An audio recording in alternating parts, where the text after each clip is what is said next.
Wah, pagi-pagi begini, ibu menunggu siapa? Penjual jamu, Pak. Ibu terbiasa minum jamu ya? Ya, hampir setiap hari. Jamu kan rasanya pahit, Bu.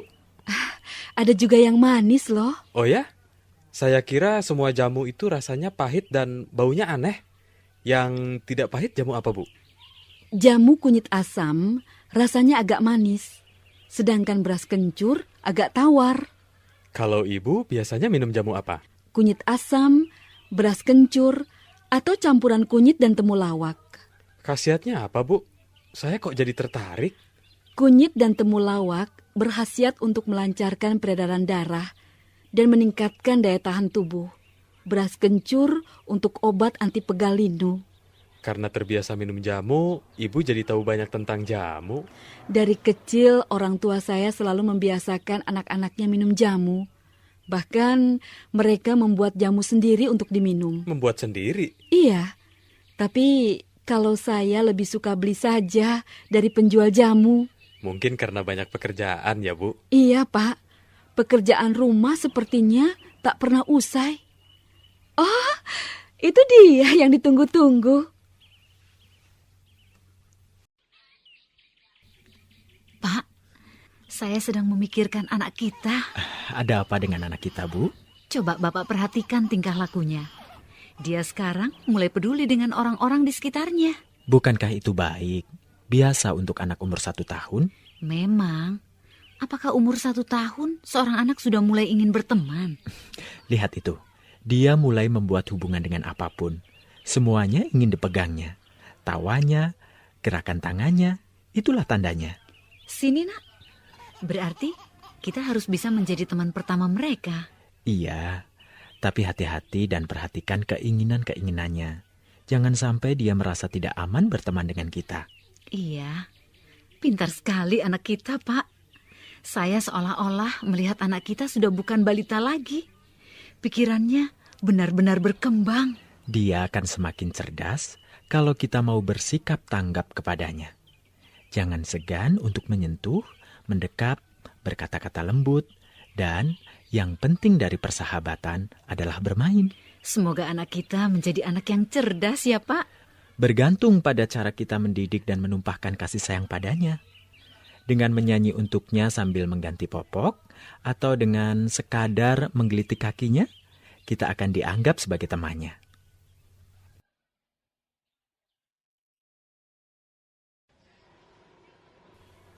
Aduh, wajah saya perih sekali.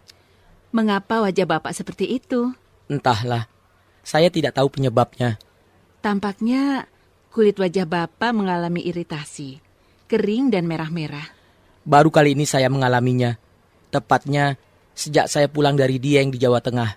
Memang, di dataran tinggi seperti Dieng, jika siang sinar matahari terasa sangat panas. Sebaliknya, pada malam hari udara terasa sangat dingin. Benar, Kulit Bapak tidak tahan terhadap perubahan cuaca yang sangat ekstrim di sana. bagaimana mengobatinya? Ahli kecantikan pasti pandai merawat wajah. Pakai masker alami, Pak. Masker alami? Ya, masker alami dari bengkuang, alpukat, mentimun, semangka, atau lidah buaya. Apa manfaatnya? Masker alami sangat bermanfaat, antara lain untuk membersihkan kotoran di dalam pori-pori, bisa juga mengembalikan kelembapan dan kehalusan kulit, melancarkan aliran darah, dan merilekskan otot-otot wajah. Menarik. Saya jadi ingin mencobanya. Semakin cepat, semakin baik, Pak. Lalu, masker apa yang cocok untuk kulit wajah saya? Kalau saya perhatikan, jenis kulit Bapak kering dan sensitif. Jadi yang paling cocok adalah masker buah alpukat. Bisa tidak dibuat sendiri? Oh, bisa. Ambil sedikit daging alpukat, haluskan. Oleskan masker tersebut di atas permukaan kulit wajah dan leher, lalu biarkan masker selama 15 menit. Bilas dengan air hangat sampai bersih.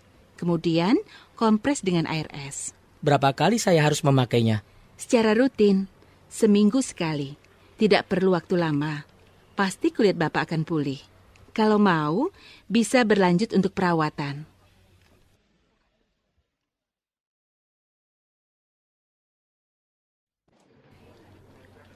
Saya dengar buah kelapa yang diproses dengan cara tertentu dapat dimanfaatkan untuk mengobati berbagai penyakit.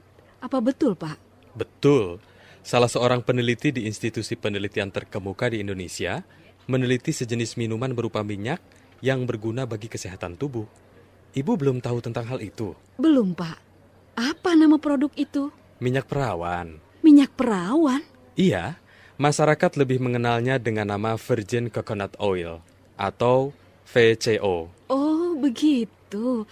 Tadi Bapak mengatakan minyak itu bermanfaat bagi kesehatan tubuh. Artinya, produk itu dapat digunakan sebagai obat. Betul. Antara lain untuk menanggulangi penyakit jantung koroner, osteoporosis, diabetes, influenza, hepatitis C, bahkan kanker dan AIDS. Hebat sekali. Mengapa bisa demikian? Karena minyak tersebut memiliki kandungan beberapa senyawa alami. Senyawa alami? Senyawa seperti... Seperti energi dan lemak tak jenuh yang berantai sedang. Oh, jadi itu yang membuat produk tersebut berbeda dengan minyak lain ya, Pak? Benar, Bu. Minyak tersebut tidak dapat tersintesis menjadi kolesterol. Artinya, minyak tersebut mudah dicerna dan dibakar di dalam tubuh kita. Betul. Oh ya, masih ada kandungan senyawa lain dalam minyak itu yang tidak kalah hebat manfaatnya bagi kesehatan tubuh manusia. Senyawa apa itu, Pak? Asam laurat. Kandungannya sangat tinggi, sekitar 53%. Wah, banyak juga ya, Pak? Ya, jumlah tersebut setara dengan kandungan senyawa serupa yang terdapat di dalam ASI. Tapi saya masih ragu apakah minyak tersebut dapat bertahan lama. Minyak itu terbukti lebih awet daripada minyak lain karena diproses tanpa pemanasan serta tanpa penambahan bahan pengawet dan bahan kimia lainnya.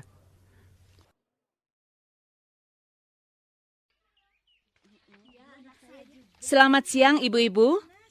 Hari ini saya akan berbicara tentang pentingnya imunisasi bagi anak balita. Ibu-ibu, anak balita mudah sekali terserang penyakit karena daya tahan tubuhnya belum terlalu kuat. Agar tidak mudah terserang penyakit, anak balita ibu perlu diimunisasi secara tepat waktu. Dengan imunisasi, daya tahan dalam tubuh anak akan terbentuk sehingga dapat terhindar dari penyakit-penyakit berbahaya. Salah satu penyakit berbahaya yang dapat menyerang anak adalah polio. Penyakit polio disebabkan oleh virus polio.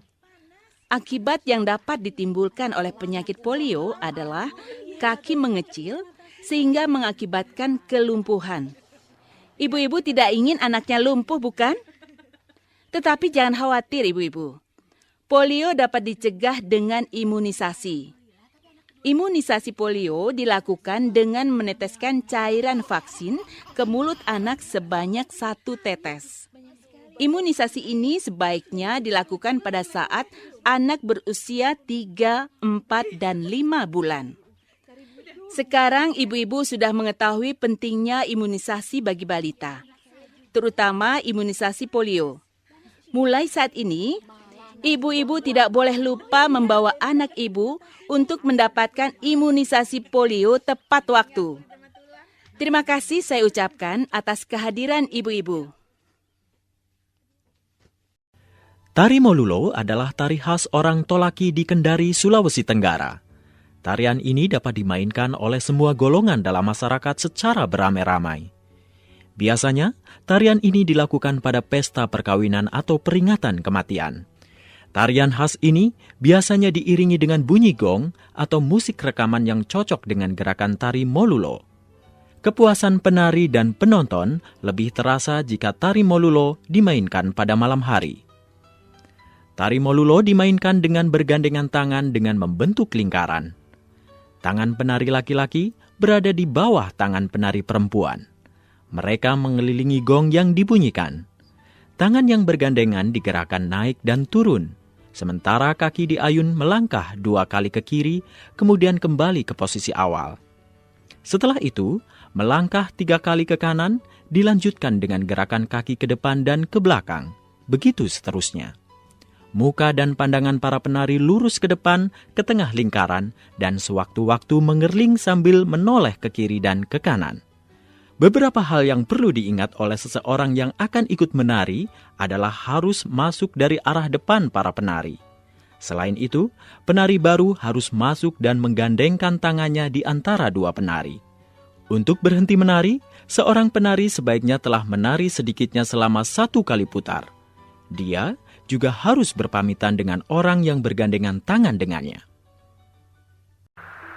Lembaga Penerbangan dan Antariksa Nasional atau LAPAN mengembangkan 2 prototipe kapal udara yang tak berawak, yaitu LPN-01 dan LPN-02. Kedua kapal tersebut memiliki panjang masing-masing 8,5 meter dan 9 meter.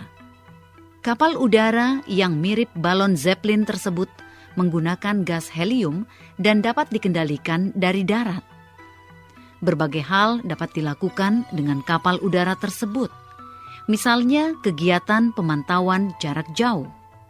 Pada ketinggian 40 meter hingga 200 meter, kamera video tanpa kabel yang dipasang pada wahana tersebut dapat memonitor berbagai aktivitas di darat, seperti arus lalu lintas di jalan raya, serta memantau daerah yang dilanda banjir atau mengalami kerusakan lingkungan.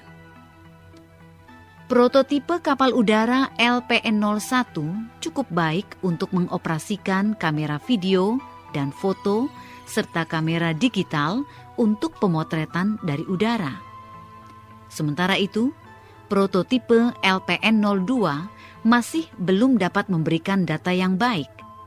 Itu karena prototipe LPN-02 masih mengalami kendala dengan sistem keseimbangan. Kedua prototipe kapal udara itu memiliki kecepatan yang relatif lambat dan tidak banyak mengalami guncangan jika dibandingkan dengan pesawat terbang atau helikopter. Kapal dengan 2 baling-baling itu dapat pula digunakan untuk pemotretan udara. Penggunaannya untuk fotogrametri dapat menghasilkan gambar yang lebih baik, seperti untuk pemotretan hutan, daerah permukiman atau real estate, dan daerah industri. Selain itu, biaya operasional dan pembuatannya pun relatif murah karena menggunakan bahan yang telah diproduksi di dalam negeri.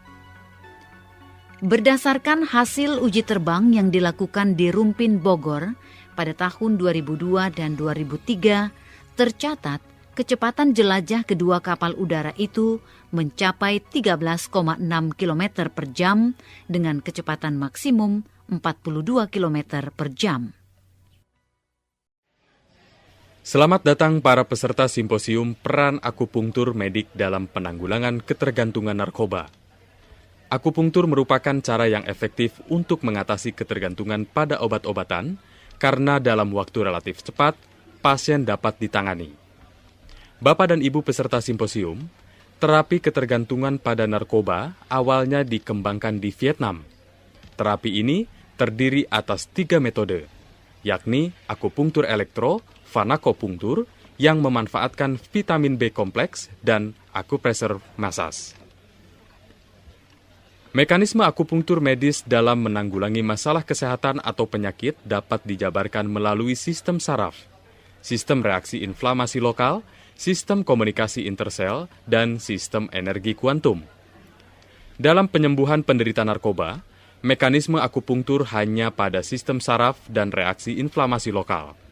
Langkah-langkah yang perlu dilakukan dalam menanggulangi narkoba dengan akupunktur antara lain, menegakkan diagnosis adiksi narkoba secara anamnesa, pemeriksaan jasmani, laboratorium, dan pemeriksaan penunjang lainnya. Pemilihan titik akupunktur juga harus tepat. Titik akupunktur yang tepat berada di daerah yang peka rangsang memiliki efek optimal dalam mempengaruhi produksi endorfin dan turunannya, atau memiliki efek optimal dalam mempengaruhi serotonin dan dopamin. Untuk mengatasi gejala dan tanda overdosis, titik akupunktur yang dipilih dapat bersifat simptomatik atau paliatif. Pada penusukan jarum akan terjadi 3 fase. Pertama, fase konstriksi yang berlangsung 15-30 detik.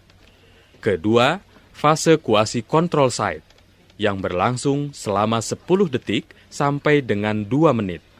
Dan ketiga, fase vasodilatasi yang berlangsung dari menit kedua sampai dengan 2 atau 3 minggu kemudian.